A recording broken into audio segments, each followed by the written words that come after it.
Handasya Gyananjana Shalakaya Chakshurunmilitam Yena Tasmai Shri Gurave Namaha Narayanam Namaskritya Naram Chaiva Narottamam Devim Saraswatim Vyasam Tato Chayam Udirayat Namaste Saraswati Devi Gauravani Pracharine Nirvishesha Sunyavati Pashyata Teshatarine Om Sahana Vavatu Sahanao Vonaktu Sahaviryam Karvavahai Tejasvinam Mati Tamastu Mavidvi Shavai Hare Krishna Krishna Krishna Hare Hare Hare Ramo Rama Ramo Hare Hare Hare Krishna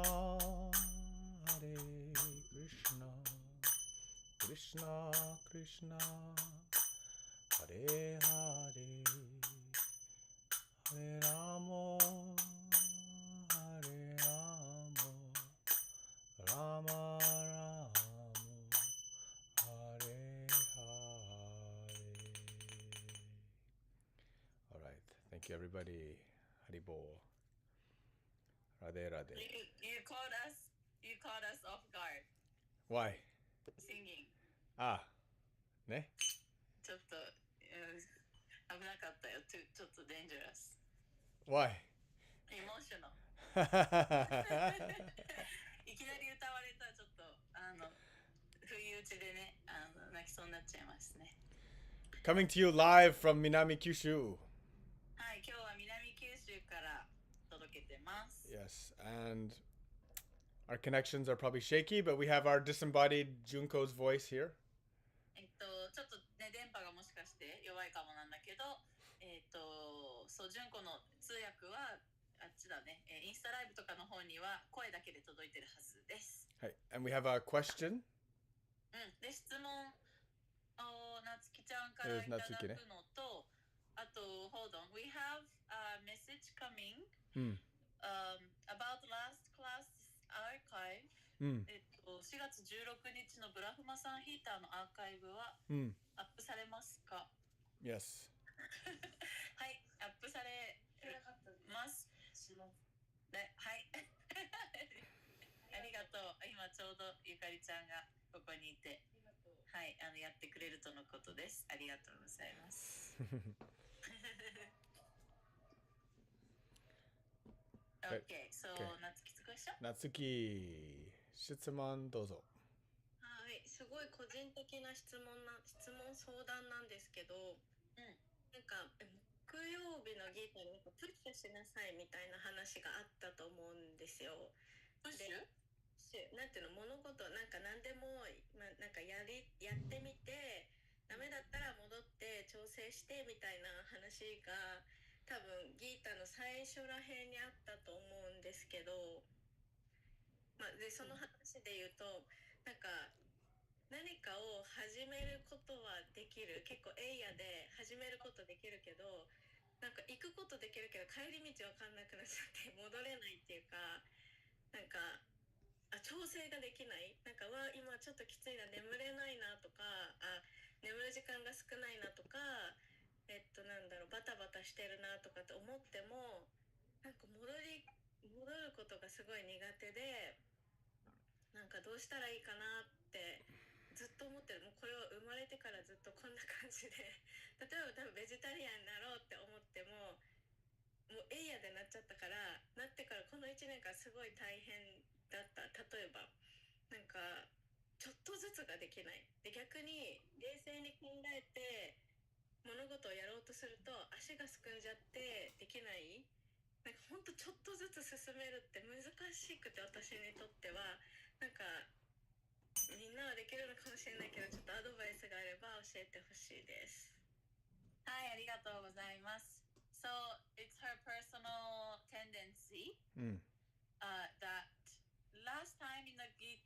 talked about we need to challenge ourselves to some extent, but then if we go too much, then we kind of have to be jose, micro adjust to our, then go back a little, and then so about that, she tends to go all the way, all in or nothing kind of type of person, and she goes all in. For example, she became vegetarian without even thinking. She just decided, I'm gonna go, and then the first year was such a struggle. And but not only vegetarianism, but since the beginning of her life, she's always been like that with anything. And so because she recklessly just jump in and doesn't really think about it, then she doesn't even know how to retreat, like to go back or to be jose, and she struggle a lot in her life. Things get too much. So if so some people can do little by little, like step by step, little by little, adjusting here and there, but she has difficulty in that. And if there's any advice, please give me. Okay. So actually, vegetarianism is difficult for many people, especially Japanese people, with the societal pressure, the social pressure of everybody. And usually there's the requirement to conform. で、例えば菜食に関して、で言うと、誰にとっても難しいことですね。で、特に日本社会だと、そもそもオプションも少ないし、あとはそうね、周りの、社会的なプレッシャー、圧力とか、日本人は、海外だと一緒に食べに行ってもそれぞれが食べるものが全然違うとかっていうのが当たり前なんだけど、日本だと、みんなで同じものを食べるじゃないけど、なんか自分だけ違うっていうことがちょっと違う、そういうのがあんまり慣れてない文化だから、そういう難しさとかもあるだろうし、っていう意味でも、菜食になるの難しいです。And I guess most of the struggle that anyone would face with the choice of diet would be from that here. で、そういう食生活になろうとして難しい部分っていうのは大体そこじゃないかな、周りとの。Maybe not. For her, she says maybe not. But 松木ちゃんはそうじゃないのかもしれない。most people. 多くの人はそういう社交的な部分での困難。Now, like any change. どんな変化であれ。Right. First of all, think about. I like to look at these things in terms of ecosystem. 僕は生態系っていう観念から捉えたいんだけど。Right. Because any change we make. 私たちが作る変化っていうのは何であれ。It basically changes the condition of our organism. 私たちっていう存在、微生物とかのこのエコシステム、生態系を変えますね。And if the environment around us is not able to be sustained by that ecosystem, that's where the struggle comes. で、その変化をした新しい方の自分の生態系と自分の周りの環境が対応してなかったら、適応してなかったら、自分だけ変わるってすごい難しいわけです。Yeah. So, for example, 例えば if you were living in Vrindavan in India, 例えばインドのブリンダーバンに住んでた which is a 100% vegetarian place, そこはもう街全部が 100% ベジです。 becoming 100% vegetarian is not an extreme step. なんで100% ベジタリアンになるってことが一切変わったチョイスでもない。 It's actually a very mild choice because everybody's doing it and there's no choice. むしろベジじゃないものを食べるチョイスがないので。 Now, if you're living in the countryside of Japan, it's an extreme choice. でも日本の田舎に住んでたらすごいそれって困難なチョイスだよね。 Now, this is why, for example, we are establishing ashram and community. だからアシュラムっていうコミュニティを作ってるっていうのもあります。 Which is to try to establish like a how can we say, like when you're making miso soup, or you're making miso, or you're making some enzyme something, you need to get the bisebutsu from somewhere, right? Like a main place to get the bisebutsu to make a new culture, right? Yeah. で、味噌を作るのもそうだし、麹を作るのもそうだし、昆布茶を作るのもそうだけど、最初の、微生物たちっていうのが必要だよね。その菌を、最初の菌をゲットして、そこから増やしていくっていうのが必要だよね。Some place where the environment to support that is very strong and it's stable, so it doesn't struggle. で、発酵食品とかもそうだけど、それを発酵させようとしているものの周りの環境がそれをサポートするような環境、そういう菌の環境だったらうまくいくし、それ周りの環境とそれが合わなかったら発酵がうまくいかなくなって腐敗するんだよね。Right. So, you basically you have two choices. で、私たちができるのは2つのチョイスで。Right? If you're going to be a pioneer. まあそのパイオニア的にね、周りとは違うことをやり始める。Because if you're really trying to establish like this kind of kenshin bunka, this culture inside of a different place, you either have the choice to give it up and just join what everybody's doing, or you have to be a pioneer and you have to struggle. で、まあこういう献身文化じゃないところに献身文化をもたらす、始めるっていうことをやろうとしている人のチョイスは2つで、1つはもう諦めて周りの人がやってることに参加する、かまたは諦めずにもう苦しみながら、困難を抱えながらその道を行くかですよね。Now, if you're an extreme person, like she says she's an extreme person. で、まあ、なつきちゃんは自分がちょっと究極なタイプだっていう。And if you notice in the past, you are an extreme person. You notice I've been like this. で、まあ、僕もそうですよね。You know this is your type. で、なつきちゃんが自分がもうちょっと究極なタイプだって分かってるんだったら。Then means you're gonna struggle. まあ、もちろん困難はやってきます。もちろん難しいと思います。You are like me. 僕と同じです。I'm the same way. 僕もそうだからね。But maybe けど this is inside of your capacity to deal with. でも多分なつきちゃんはそれを扱えるキャパがあるんだと思います。Like for me, 僕は I can deal with it. 僕はどうにかできる。Actually, when the environment gets too comfortable, I tend to want to go further into the edge.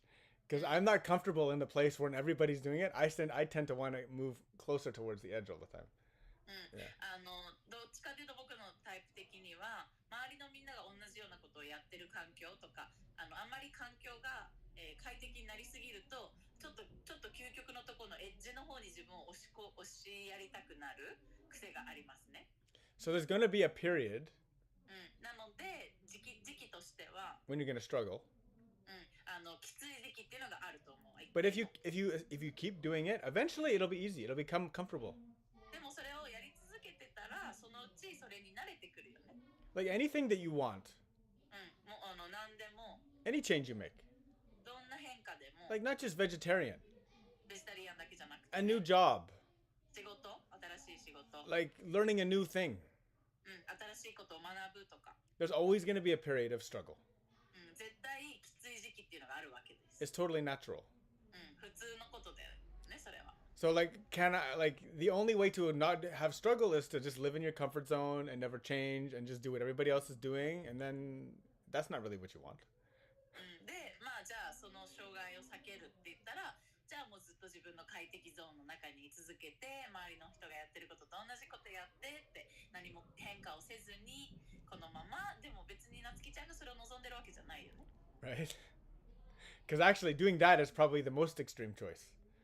まあそれをね、逆にそれを選ぶっていう方がちょっと究極かもしれない。Right? Yeah. So I don't know if I can give you any advice to remove the struggle of adapting because that's kind of necessary.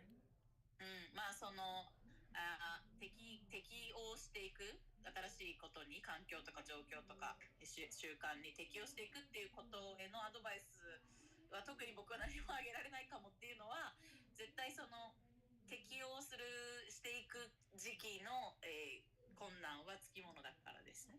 Yeah. Now, if it's really hard all the time. で、毎回苦しいとしたら、Are you hearing me okay? I hear you perfectly. Okay. Yeah. If it's really hard all the time. 毎回もしきついんだとしたら。And you're just struggling and you're just carrying weight and it's not getting easier year after year after year. 何年も何年も重荷が重いままで楽にならないんだとしたら、 This is a different situation. まあちょっと状況は違いますね。Yeah. Now, because we don't, if it's like that, it's like it's very easy to lose our good feeling, our good spirit. もしそういう状況がずっと続いてたら、もうやる気とか失せてきますよね。And then usually when this is faced and people feel struggle from people and these kind of things, then they just give up and they just, okay, I'll just give up for other people's convenience. で、もう本当ずっとそれがきつい、負担が大きいままだとしたら、だいたいそういう時に人っていうのは諦めてきますね。周りの人もそれをサポートしてくれなかったりとかして、もうじゃあもう周りの人とものためにも私がこれやめた方がいいのかもみたいな。Now, for us, でも私たちは、you know, this is why we talk about, like, you need to establish satsang, you need to establish sadhana, you need to establish darshana. This is the chaturstamne. You need to establish seva.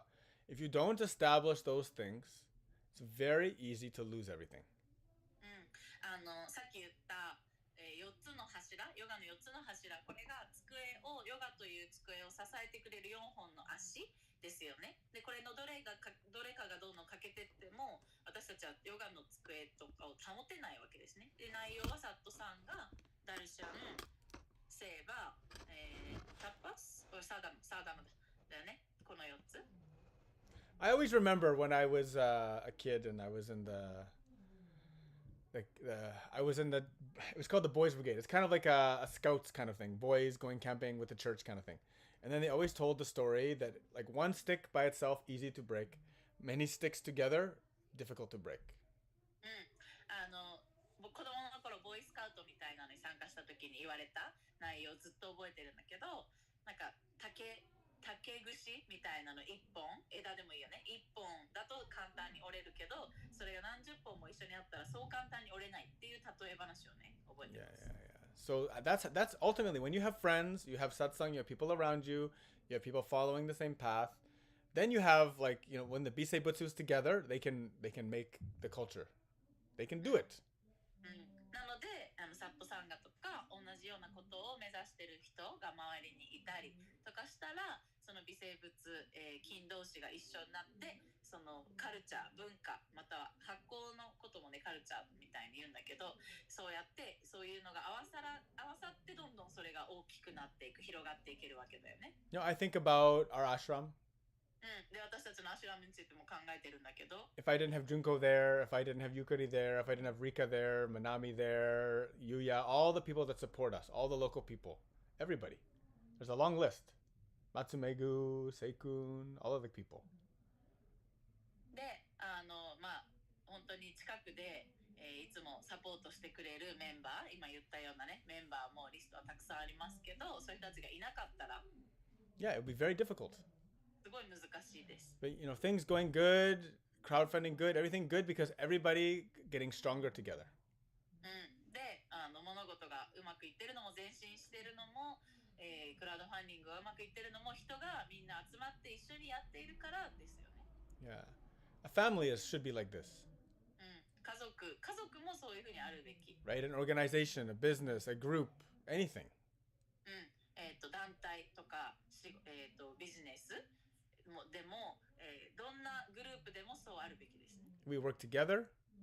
一緒に働いて、Yeah, we have our core group, we have our extended group, people like Nachi there. Even though she's not around us, she's there supporting us. We feel it. で、もう近くにいる人、そして、近くにはいないけど、場所は離れてサポートしてくれてる人、ナチさんとか、常にその存在を感じるような人たちもいます。All of you guys in the online ashram, you're supporting us. And also, we also supporting you through the sadhana, through the practice, through the satsang. で、オンラインアシュラムに入ってくれてるみんなも、ズッタという、団体をサポートしてくれてるわけだし、まあ、ズッタはそれでオンラインアシュラムを通してみんなにサーダナを与えてみんなをサポートしてるっていうこういうサポート。Everybody that's ever come and helped and everybody in the future that will, we're all contributing to that. なんで今まで、ここのズッタの輪に参加してくれた人、過去に、そして、これ今後関わってくれる人みんなもその一つのゴールに、貢献してるっていうことだよね。So again, if you're a fanatic, going hardcore, or if you're a little like a weekend warrior who only does a little bit. でなのでまあ、原理主義者的なね、つまりもう 100か0かみたいなタイプの人なのか、またはもう週末だけちょっとやりますみたいな、日曜大工みたいな感じのタイプなのか。Yeah, like you have to do what you can do, and then whatever you take on, like also the more you're gonna struggle with this, it's because you're taking on a lot. Okay, that's good. It's honorable to jump. That's cool. That shows a high faith, great determination. But people who also become fanatic, they're very easy to snap back into another direction. でもちろんね、なつきちゃん、まあ困難だっていうのはたくさんのことをやろうとして一気にたくさんやろうとするからっていうことで、もちろんそれは、一つの角度から見れば素晴らしいことでもあって、信念があるっていうことだったり、そうね、まあ称えられるべき、称賛されるべき行為でもあるんだけど、同時に原理主義的になると多くの人が逆方向に行ってしまう、もう無理ってなって燃え尽きてとかでもう一切違うことをやり始めるみたいなこともケースもあります。Hizuru has a comment on this. Sounds like he's talking about Purusha Artha. Yeah. Let me see.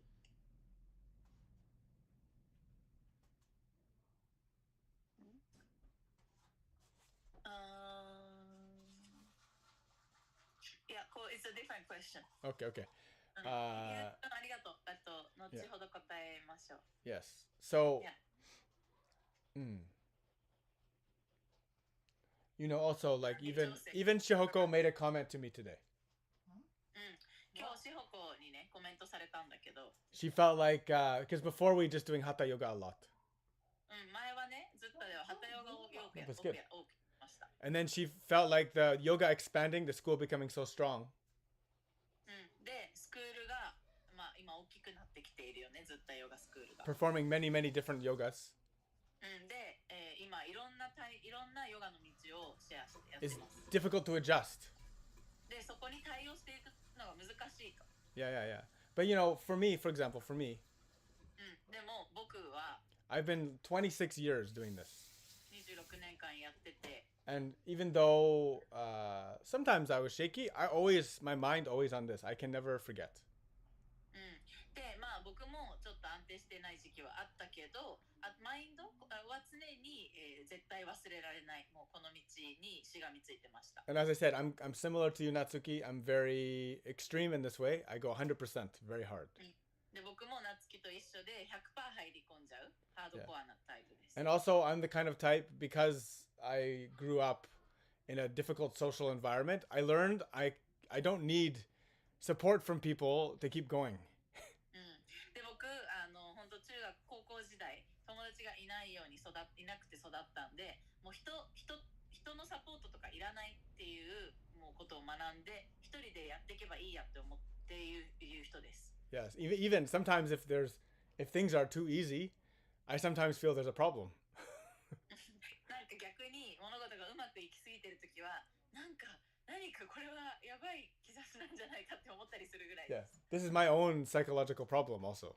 僕の心理的な問題ですね。それは過去のトラウマからの。Yeah. So, everything will mature in its time. で、本当すべては適切なタイミングで熟していきます。And you have to let this stuff take its course properly.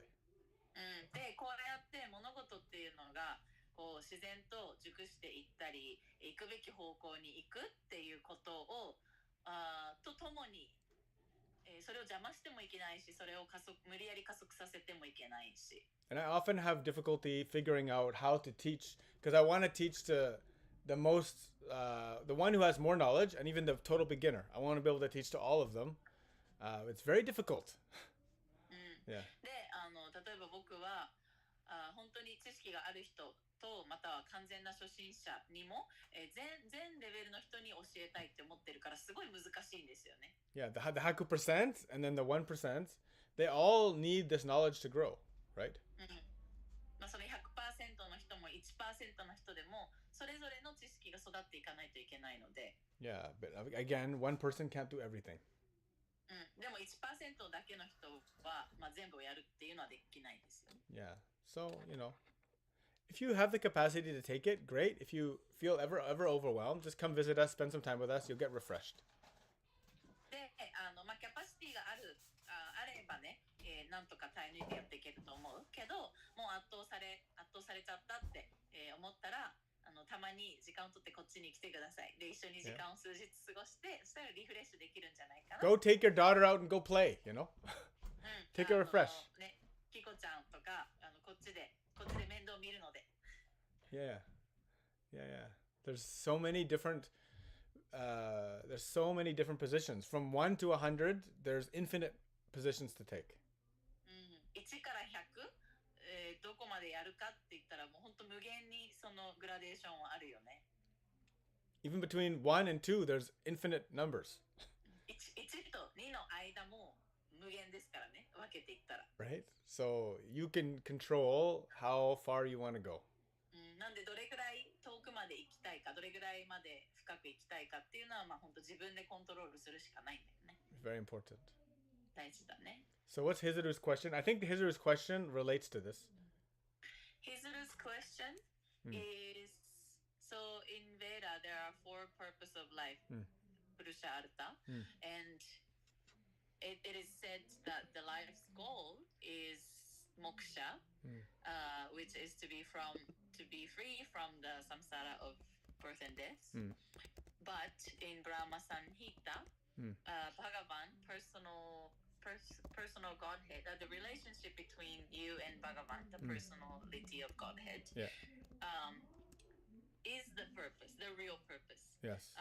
And also to spend life in the deep rasa, deep love between the Bhagavan and you.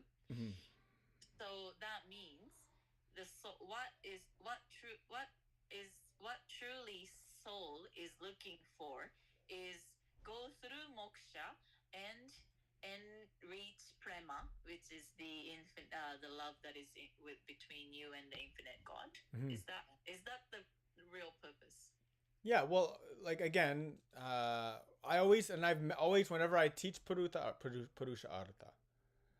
Okay, can I say this in Japanese? Yeah, please. はい、生徒さんから質問をいただいてます。ベーダでは4つの人生の目的、プルシャアルタというのがあって、最終目的はモクシャ、下脱、つまり生まれて死んでを繰り返す輪廻から自由になることが人生のゴールと言われている。けど、ブラフマサンヒーター、とかでは、バガバン、人格心との関係性、深い愛のつながり、ラサの中で過ごすことが本当の目的とされている。ということは、魂が本当に一番求めているのは、モクシャ、下脱を通ってその先にあるプレマ、無限の愛との無限の神との愛の中で生きることなんですかという質問です。はい。So whenever I teach Purusha Artha, はい。で、僕はね、プルシャアルタ、この人生の4つの目的について教えるとき。Remember, we have Artha. アルタ。Right? We have Artha, which is like prosperity. アルタっていうのはね、繁栄とか富っていうことですね。You have Kama. カーマ。Which is worldly pleasures, enjoyment. っていうのは世俗的な楽しみとか喜び。You have Dharma. ダルマ。Religious duty. Ethical moral principles. 宗教的な義務または道徳的な原則。Then you have moksha, right? で、モクシャ、下脱。Liberation. 下脱。Especially from the cycle of birth and death.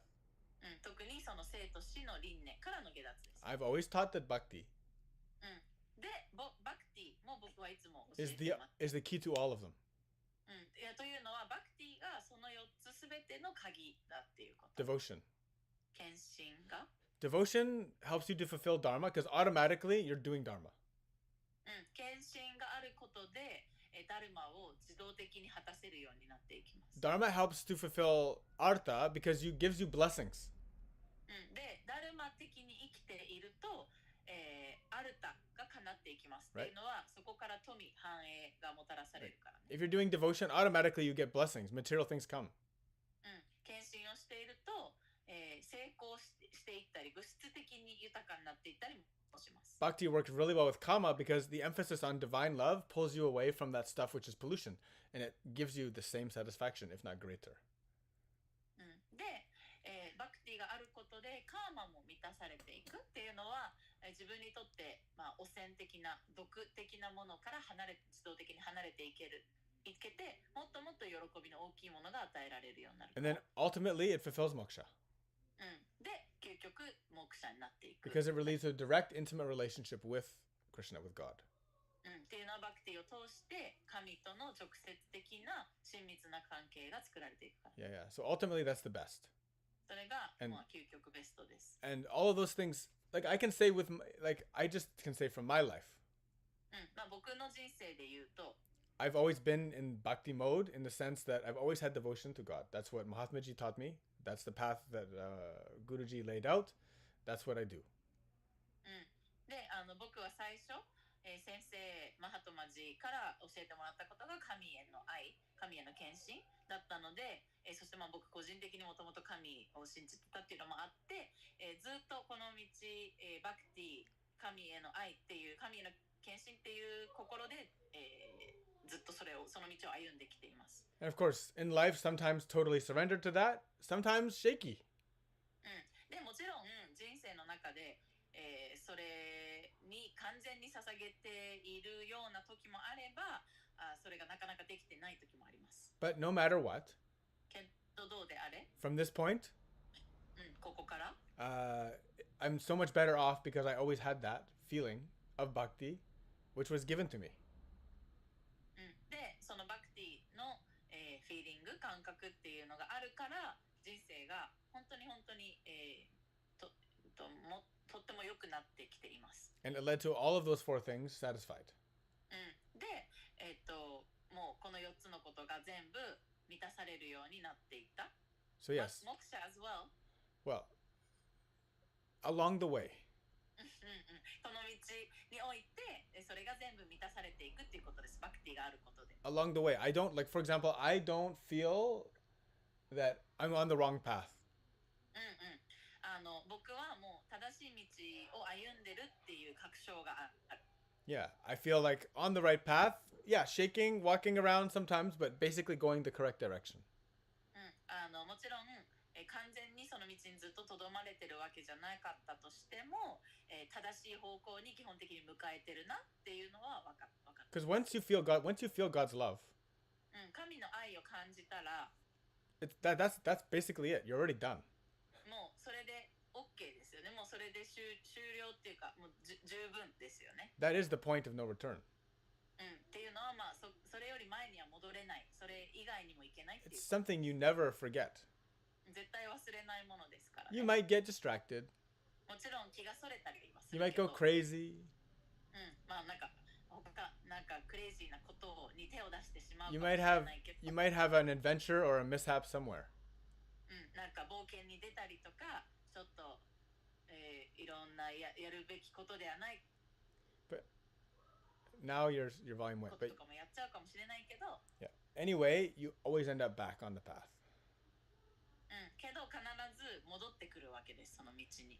So how to navigate the Purusha Arthas? I think devotion, like that's why Jesus says, seek first in the kingdom of heaven, and all things shall be added unto you. で、なのでその4つの目的プルシャアルタをどういうふうに見ていくか。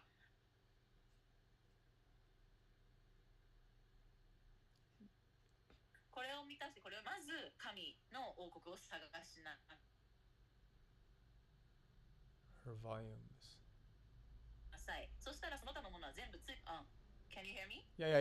You're just skipping, but it fills in just fast. Keep going. Okay. Yeah. で、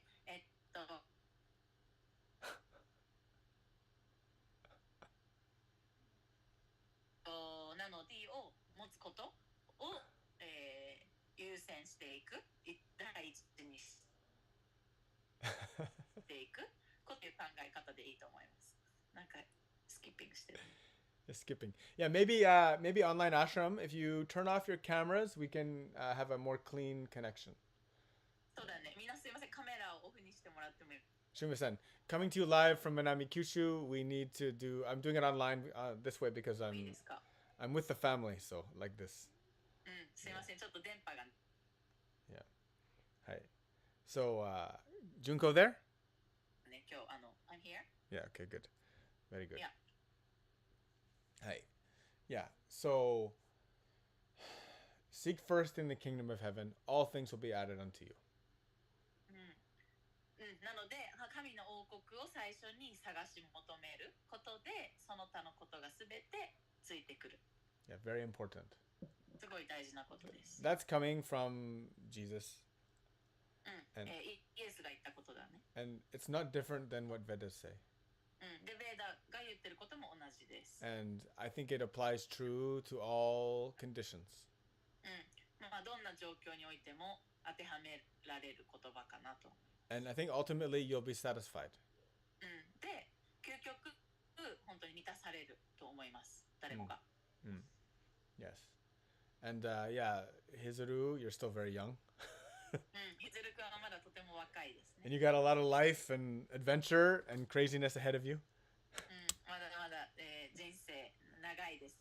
これからいろんな冒険といろんな、クレイジーないろんなことがやってきますね。But no matter what, if you keep that in your heart, you'll be better off. けどどうであれ、今言ったようなことを心に留めておけば絶対により良い人生が歩めます。You'll find yourself in exactly the right position. で、自分自身がね、行くべき、やるべきこと、たどり着くべきところにヒズル君もたどり着くと思います。Yeah, of course. Yes. ね? Good. ヒズル君大丈夫ですか？ I can't see him, but もしあれだったらミュート外して。he can say okay or no good. But yeah, he's correct that devotion will lead to the prem eventually. Yeah, his question was that so through moksha, then prem comes. Yeah, but the whole point was that devotion is the best path to moksha. で、まあ僕が言いたかったのは、そのモクシャにたどり着くにしても、献身、バクティ、神への愛が一番いい道だよって言ったんだよね。It's the best path to moksha.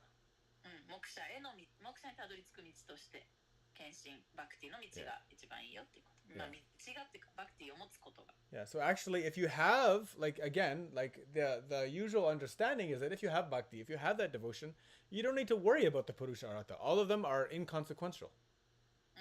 で、まあよくこの世界で言われてるのは、バクティ、神への愛がある人はもうプルシャアルタとか気にしなくていいっていうことですね。もう満たされているから。まあそして全てのことはどうせ必要なことはやってくる。その人に訪れる、手に入る、満たされるわけだから、そうやってプルシャアルタのことを考えてそれを追求していく必要もないっていうことです。神の愛があれば。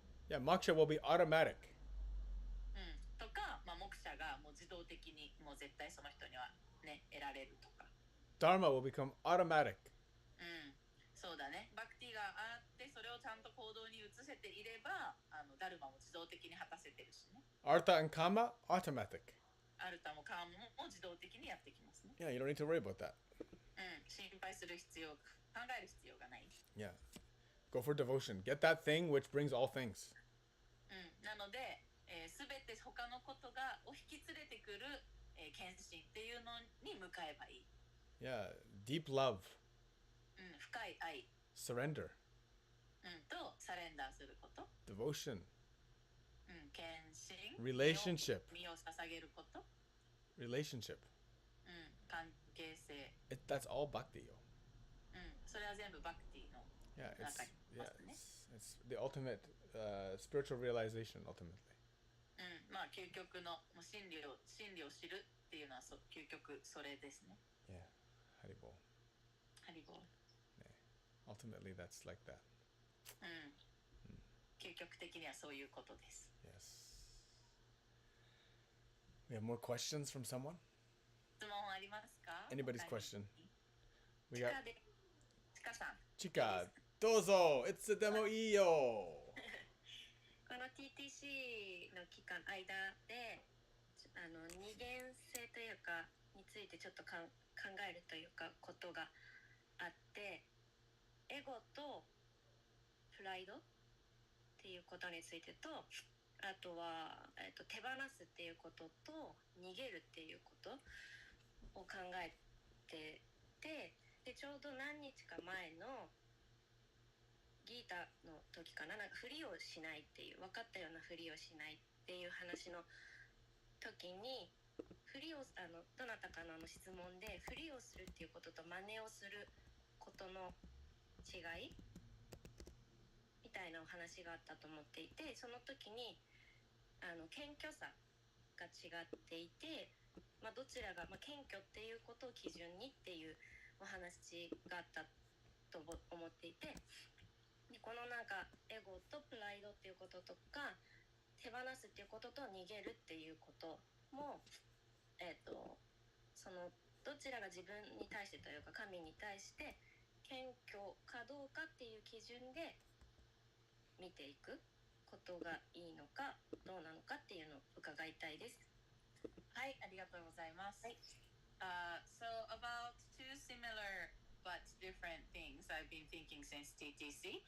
One is pride and ego, and another is to let go and to run away. And one of those recent Gita class we talked about, we should not pretend. But and then Natsuki asked, what is the difference between pretending and copying, like copying someone, like to get better on the path? And then the answer was that the difference is inside. Are you humble? Are you right? That's humble, honestly, humble, humility. Yeah, humility is the difference. And so my question is the difference between having a pride or ego and the difference between letting go and run away. Is that also how we can judge inside what is whether you have humility inside or not? Yeah, so pride. はい、プライド。Abhimana, it's called in Sanskrit. サンスクリット語でアビマーナと言います。And then ego, we have a few different words for ego. 英語に関してはまあいろんな言葉があるんだけど。Right? It can go from like ahamkar. It can also be asmita, which is like kind of concepts of ego or ego sense, the feeling of ourself. アハンカーラとも言えるし、またはアスミタとも言えるし、アスミタっていうと、自分たちの感じる自我意識っていう感じだね。And you know, even pride, for example, it has like プライド。it has a good side and a bad side. プライドもいい部分と悪い部分がありますね。Like so, ultimately, like self-respect. で、自分に対して敬意を持つこと。Which is that pride? I don't know. 自尊心だね。これは In the プライドなのかどうなのか。In the modern age, it's kind of become like that a little bit. 現代社会だとちょっとプライドっぽくなっているかな。Right? So if you let self-respect move into saying pride, then that's the good side. If you keep pride in its traditional meaning, it's not very good. でもプライドっていうのをね、もう伝統的にプライドっていうのはあんまりいいものではないけど、自尊心なんだとしたらそれはいいとも言えるね。Right? Because self-respect means also not giving yourself harm. 自尊心っていうのはとか、自分に敬意を払うっていうのは自分を傷つけないっていうことでもあるよね。So that means if you're following ahimsa, automatically self-respect is there. なんでアヒムサを実践していたらちゃんと、自分への敬意も払えてることになる。Right? So yeah. So humility is very important. 謙虚さもちろん大事ですね。Right? But then also like when you know something, you have to stand for that. けど自分が何かを知ってたらちゃんとそれを守らないといけない。示していかないといけない。When you see injustice, you have to stand for that. Against that. 不正義を見つけたらちゃんと声を出さないといけないんですよね。When truth is there, you should stand with the truth, right? 真実が分かっているときはちゃんと真実を盾にして、それを出さないといけないですよね。Now some people would like look at that if you're standing strong like that, they think, oh, that person has lots of pride. で、そういう光景を外から見たらこの人すごいプライド強いねって思われるかもしれない。 But it's not real pride because you're standing strong, you're standing for the respect, and you're also in the line of truth. That's not really pride. It's different. だけど、それはプライドではないんだよね。っていうのはもう本当真実のライン上に線上に立って強く立っているっていうだけであってプライドとは違う。Yeah. So ego has a utilitarian aspect to it. で、エゴも実用的な部分ももちろんあります。Yeah, which is kind of like the personality expressed in material reality. っていうのはこの物質界に私たちの、誰かっていうのが表現されていくっていうだけです。But then traditionally, it also has a different meaning, which is more like an obstacle towards you and the truth. That's what stands between you and Krishna, between you and God. なんだけど、伝統的に考えられているのはあなたと真実の間に、を邪魔をする、それを障害物になるのがエゴと言われます。あなたと神の間に入ってくるのがエゴとも言われています。So in like we would also say abhiman can also mean like self-conception. It's the conception of yourself. あとアビマンっていうさっきのねプライドっていうのは自分に対する自分の考えっていう意味でもあるね。Yes. Now, copying someone. で、誰かの真似をするっていう話さっき出たけど。Like, what is a teacher? What is? Yeah, what is a teacher? What is? I'm just translate. 先生とは? A teacher is someone to be copied. 先生っていうのは真似される対象ですよね。Right? Because what can they teach you? だって教えるってそういうことですよね。Ultimately, a teacher can only teach you what they do. 先生がやってることしか先生は教えられないので。Right? And like I was always told like if you want to know, you should copy the guru. で、僕はいつもこういうふうに言われてました。この道を知りたいんだったらグルの真似しなさい。Now, and then when you do that, で、それをすると、how do you take that? で、どうやってそれを自分のものにしていくのか? Do you take it and you have pride in it and you use it as like a weapon, or do you take it with humility and it becomes your way to spread knowledge? それを真似したものを取ってプライドをそこに持ってそれを武器のように使っていくのか、または謙虚にそこで得たものを自分謙虚にそれを扱っていくのかで世界に知識を広めるためこのように知識を広めるためにそれを使っていくのか。 Now, if you listen to Krishna in Bhagavad Gita, クリシュナギータの中でクリシュナが言ってるのは he always says, "Remember me and fight." 僕のことを思い出して戦いなさいって言ってますよね。 So he's saying that the only weapon that you have on this battlefield で、この戦いの中であなたが持っている唯一の武器は is your remembrance. That's actually your devotion. それはあなたの献身でしかない。献身しか武器はない。 And knowledge is not a weapon. Knowledge is actually like a light of knowledge, which should be spread like a candle, one flame to another. で、知識っていうのは武器ではなくて、もうろうそくのように次から次へと広くつけられていく、広められていくべきものですね。知識の光です。Now, many people wield knowledge like a weapon, actually. で、多くの人は知識を武器のように使っちゃいます。This is usually out of ego. それはエゴがあるからです。It usually creates division or exclusiveness, or people use it to like make money, or people use it to do all these things. 分断を生み出したりとか、またそれでお金を作ることに使ったりとか。Use it as a way of advantage over another. なんか人の上に立とうとするとかで使ったりしますよね。Right? Yeah. It's kind of like I have exclusive rights to this knowledge and you don't. 僕にはこの特別な選ばれし者だけが持ってる知識がある。あなたは持ってない。But rather, knowledge should be used as a candle. Like I will light your candle, and then you can have your own space against the darkness. でも知識っていうのの本来の使われ方は、この知識の光をあなたにも灯しますよ。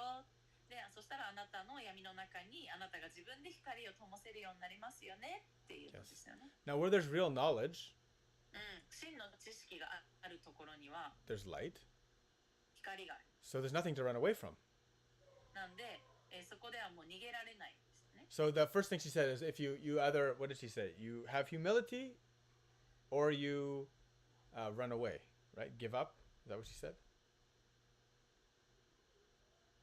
No, she said, what is the difference away? Say again? What is the difference between letting go and running away? Okay. So, now letting go. 手放すこと。Running away. と逃げること。Letting go is more like renunciation. 手放すことっていうのは放棄とも言えるね。Vairagya. Vairagya. So that knowledge その知識 leads us to the path of purification. は、この浄化の道で、what did you say, sorry? Leads us to the path of purification. Yeah, Yes. okay. 手放し放棄することが浄化につながる。When we've properly purified, で、私たちがきちんと浄化されていけば、that's the letting go. That's the which is actually ultimately offering.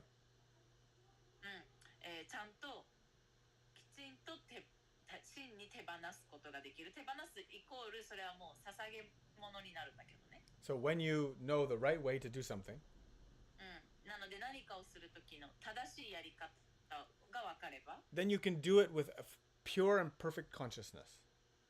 そこにもう完全なる純粋な意識でそれをやることができる。Good concentration. いい集中で。It's done with skill. で、技術があり。And then ultimately, you're doing with love.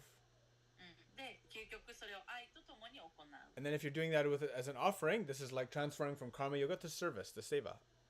で、それを捧げれば、それはカルマヨガから奉仕、聖和になる。Yes. Now when you run away, けど逃げるっていう this の is は giving up. 諦めるっていうことで This す is ね。giving up. And then this is usually pride. で、プライドから来ることがあります。多いです。You know, because like there's some struggle, なんか、じゃあ困難だ、難しい。right? Which means I like this or I don't like this.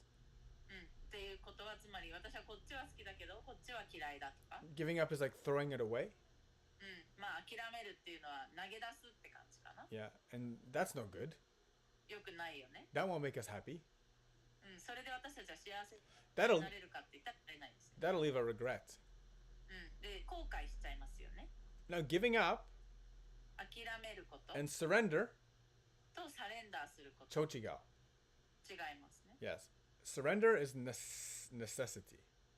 サレンダーすること、明け渡す、委ねるは必要なことだけど、 Because that light of knowledge その知識の光っていうのは、 helps us to realize that we don't actually know anything. 知識の光によって分かるのは、私は何も知らないんだっていうこと。Right? I don't know anything. So that actually is the ultimate humbling position. なんで、つまり究極的に謙虚な状態ですよね。Yeah. And then giving up でも諦めるは、is like lost potential. This leads to regret. ポテンシャルが失われてしまった、可能性を殺してしまった、つまり後悔になるわけです。We should not have regret. 私たち後悔はしないように生きるべきですね。That's one of the things that's kind of like a poison in the life. 人生の中で毒になるようなものです。And no matter how far you move forward, that regret is going to be there. どれだけ前に進んでも後悔は続きます。Yeah. And if you don't attend to that in some way, で、どうにかしないとそれを。it's going to have to be worked on, not in this life, maybe next life. 今世でどうにかそれと向き合えなかったら来世で向き合わなきゃいけないね。Those are deep sanskaras. They don't disappear. こういう深いサンスカーラっていうのは消えません。That's why Krishna says, like, it's impossible for you to just do nothing. だからクリスナも言ってるんだよね。何もしないっていうのは無理ですよ。This idea that I can just give up and let go, it's not real. ただもうもうここでギブアップして諦めて手放せばいいんだって思う、それは幻想です。The best thing for you to do is face it. 一番いいのはそれに直面すること。In the act of facing it and doing it with love and attention, you transform it from a regret or something troublesome, and you transform it into a beautiful offering. そこに愛と、きちんと意識を注いで、それと向き合っていけば、それはなんか後悔につながりそうだったものが、美しい捧げ物に変わるわけです。Right? You can't ignore something. Ignorance is not the right approach. 無視するとか蓋をするとか、押しやるっていうことはできませんね。それは正しいことではないです。So she mentioned ego. さっき言ってくれたエゴ。That's ignorance. それも無知な状態ですよね。That's the barrier between you and God. あなたと神の間のバリアですよね。Right. So you can't ignore that. I mean, the only way to remove ignorance is to shine the light of attention on it. で、その無知をとかエゴをどうにかする唯一の方法はそこに光を当てるしかないですよね。As painful as it is. めっちゃ痛いけどね、それは。And it's difficult. 痛いし難しい And then けど。sometimes like you're looking at this thing and it's going to take you 10 years to figure out. その自分の中のその闇の部分とか10年間ぐらいかかるかもしれない。Or 20 years or 30 years. 20年、30年かかるかもしれない。So what is life for? けど人生ってだって何のためにあるんだろうか。What do we have all these years for? こういうね、私たち何十年も人生あって、それを何に使うためにあるのかな。Ultimately, those years are meant to do those things. こういう何十年っていうのは、その向き合うべきことに向き合うためにあるんですよね。Try to remove that obstacle. その自分と神の間にある障害物を取り除くために人生があるんですよね。So I really believe that there's like you can't really. I've tried to avoid jobs. I've tried. 僕も今まで散々いろいろ避けようとしてきました。And no matter how hard you try to avoid a job, it will always just be in your mind like a worm digging its way through your memory. どれだけ避けようとしてもなんかウジ虫みたいなのが自分の記憶の中で、うじうじしてるみたいな感じでずっと残ります。Yeah. So you might not be good at it. で、自分がそれがね、上手にできないかもしれない。It's like I'm not good at it. I don't want to do it. 私それ上手にできないし、やりたくない。That's exactly why we have to do it. だからやんなきゃいけないんですよね。Yeah. So, this is the kind of the difference between the ego and the running away, and then the humility, and then the facing. なんでエゴとか逃げるっていうことと、謙虚になり、向き合うってことの違いはそんな感じです。And again, it all applies to the whole thing. Like ultimately, you're not perfect. で、私たち誰も完璧な人はいないですよね。You're a mess. I know. We're all a mess. 私たちみんなぐちゃぐちゃです。And every time we face something is difficult. で、なんかに向き合わなきゃいけないときもちろんきついです。And we make mistakes all the time. We're flawed. 私たち本当それで間違ったことやっちゃったりとか散々し続けちゃいますよね。But what Krishna's saying is, remember me and fight. Just keep doing. でもクリシュナが言ってるのは僕を思い出して Offer it. Transform it into an offering. それを捧げ物に変えてくださいって。Do the thing you have to do. You know what you have to do. 自分が何をしなきゃいけないかみんな分かってるはずです。それをやってください。Everybody knows what they have to do. みんな分かってるはずです。And if you're always forgetting, then write it down. 忘れちゃうんだったら紙に書いてください。Or write it on your forehead backwards. You look in the mirror, you can read it every day. おでこに反対側から書いて鏡を見たら見えるみたいな感じにしてください。Whatever it is, face it and do it. まあどうにかして向き合いましょう。That's the precious human birth. Don't waste this life just messing around. それが人間としての貴重な人生ということで、他のことをして無駄にしないでくださいね、この命を。Because ultimately, every time you do that, っていうのは毎回それをやってると、and with knowledge and humility, you've offered something new. Even if it's not perfectly done, you offered it.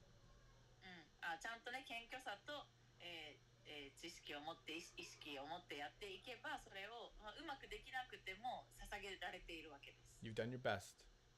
ベストを尽くしたって You ことですよ came ね。 back again and you kept doing better.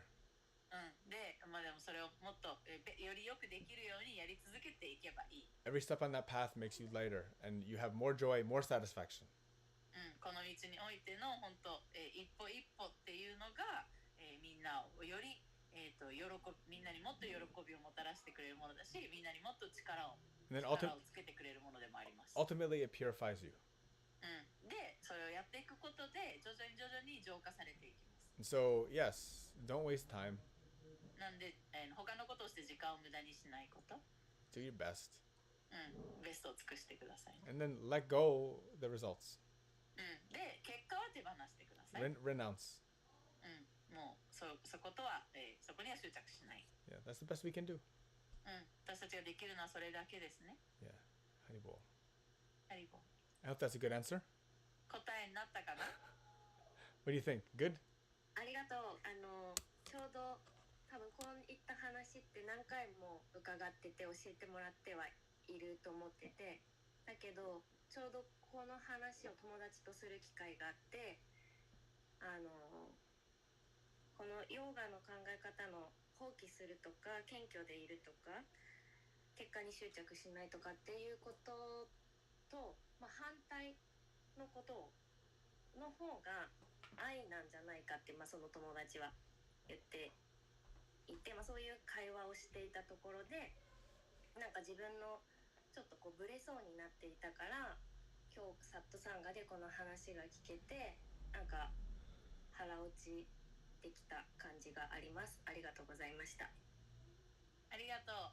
So she shared that she was talking with her friend, and her friend said all these ideas in yoga, renunciation, letting go, humility, but her friend thinks that the opposite isn't the opposite love, and so she felt a little shaky in her understanding. But today, thanks to your answer, she feels again convinced, reaffirmed. Yeah, that's good. About this. That's good. Yeah. Yeah. Love, the opposite of those things is, it's cherishing yourself above everything else.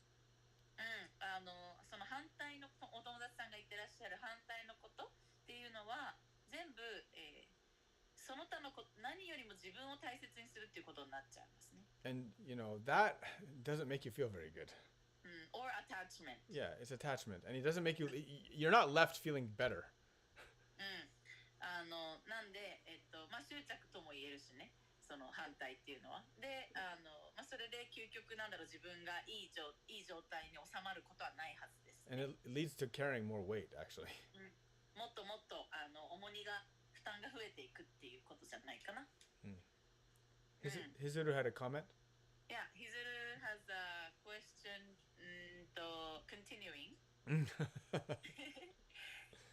last.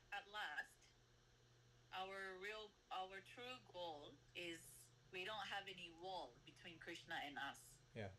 That whole complete wholesome state is the goal. And in this material world we are looking for it, and even if we get to that transcendental state, then do we still wish for that complete love between us and Krishna, even after we get to that transcendental state? So that wish to be with Krishna, with that complete perfect love, the soul will keep on having that wish forever, even if you become one with Krishna. So ヒゼル君からの質問です。さっきの質問の続きで最終クリシュナとの壁がない完全な状態っていうのが私たちの本当のゴールで、今はこの物質の世界の中でそれを求めているけれど、たとえ超越的なとこにたどり着いたとしてもやっぱり私たちは完全なクリシュナとの完全な愛っていうのを願い続けるのでしょうか。それは変わることのない魂にとって本当の目的っていうのはそういうことなんですかっていう質問です。So we talked about devotion and then going to Kenshin Hoshi, devotional service. さっきね献身っていう話をしたのと献身奉仕っていう話をしたね。When devotional service is achieved, you could say achieved. When you're doing it. 献身奉仕っていうのが達成できたら、つまりやれるようになったら、それをやっているとき、which means first bhakti complete, devotion complete. まずバクティ、献身っていうのができている状態になっている。My service is devotional. 私の奉仕は献身的な奉仕に慣れている。We talked about time. で、時間の話をしたね。And transcendental reality is bliss. 超越界では至福です。 Remember, time continues. で、時は続いていく。 In transcendental, bliss increases. 超越的な至福っていうのはもっともっと大きくなっていく。 When you're actually dealing with the topic of Krishna, you're dealing with God, which means infinity. で、クリシュナのトピックに関しては神なので無限です。And so that bliss is ever increasing infinitely. で、その至福っていうのは無限に大きくなり続けます。終わりがない。Like that. そういう感じです。Yeah. Can I add something? Of course. When he said that when we reach a point where there's no wall between us and Krishna, but in Bhakti Vedanta they don't think like that. You don't become one with Krishna. We don't think that. Yeah. ひずるくん、これは、ベーダの哲学流派によって考え方が分かれているんですが、ズッタで教えているバクティ・ベーダンタっていう、考え方、クリシュナ信仰では私たちはクリシュナとは一つになるとは教えられてません。私たちはどこまで行ってもクリシュナへの愛を持ち続ける、つまりクリシュナと完全に一体化にはならないっていうのが考え方です。これを、非二元論、違う、二元、バクティベダンタ。バクティベダンタっていう考え方で、神と私たちは別のものだっていう考え方。So, and that's why I said devotional service continues. だから私たちは神と一緒にはなれないから、神への献身奉仕をし続ける。どこまで超越的な状態になったとしても Infinitely. 無限にし続けるっていうことで、だからラーダとクリシュナがいるんだよね。There's no ラーダとクリシュナはいつでも2人じゃない？ So 1人にはならないでしょ。 there's no. That's why it's Radha. Yeah. They don't become Radha Krishna. No. That's why. Radha and Krishna. Yeah, that's why infinitely we're serving and infinitely bliss is coming, and then that's like the lila. That's the constant play between us. で、なので私たちはその無限に神を愛し続ける、神に奉仕をし続ける。で、それがもうリーダーなわけです。もう劇、お楽しみになってる神とその神に愛を捧げる、神からまた愛が返ってくるのこのお楽しみがもう神とのリーダーです。When those loving games are continuously becoming more lovely and more lovely and more lovely, you can do forever. で、この愛のゲームがもうどんどんラブリーにすごい愛らしいものになっていく。で、無限にその喜びとか愛らしさが大きくなっていって永遠に続けていけるっていう考え方、ね。What else can an infinite soul do? 無限の魂が他にやれることっていうのは他にやれることは何があるかな？ You're not just gonna lay there and relax infinitely. その超越的なところに達したからといって、じゃあもう無限にずっとだらーっとリラックスするのか？ Yeah. ね。Yes, very good. はい、素晴らしいです。Yes, these transcendental topics are difficult to go into details. こういう超越的なトピック、くれたような質問みたいなトピックはね、細かいところまで話していくのはこの短時間では難しいんだけど。Yeah. But I mean, like, if you think about your identity as infinite soul, maybe there's no conclusion. You're always going to be infinitely serving and loving. 私たちのね、アイデンティティ、真の自分の正体がもう無限の魂っていう風に見たら、もう無限に動き続けるしかない。無限に奉仕し続けるとか、無限に愛し続けるとか、っていうことが続いていくってことだよね。終わりがないもんね。Always finding new, unexplored, experience like this. 常にどこまで行っても新しい体験を探し続けるかもね。But that's on transcendental level of bliss. でも、それを探し続けるっていう領域はもうその最終は超越的な領域の中で超越的な至福を味わいながら新しいことをし続けるって感じじゃないかな。ラデシャム。ラデシャム。 Thank you very much. ありがとう。 Our time is up today. はい、今日の時間が過ぎました。 Thank you so much. You guys' questions so good. はい、素晴らしいですね。みんな質問ありがとう。愛してます。So strong. はい、すごいストロングな質問ありがとう。Vanchakalpatarubyatcha kripa sindhuvevacha patitanam pavanebhyo vaishnavebhyo namo namo. Hare Krishna Krishna Krishna Hare Hare.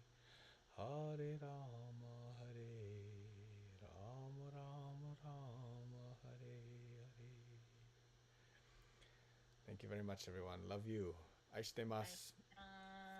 Yes. We were doing morning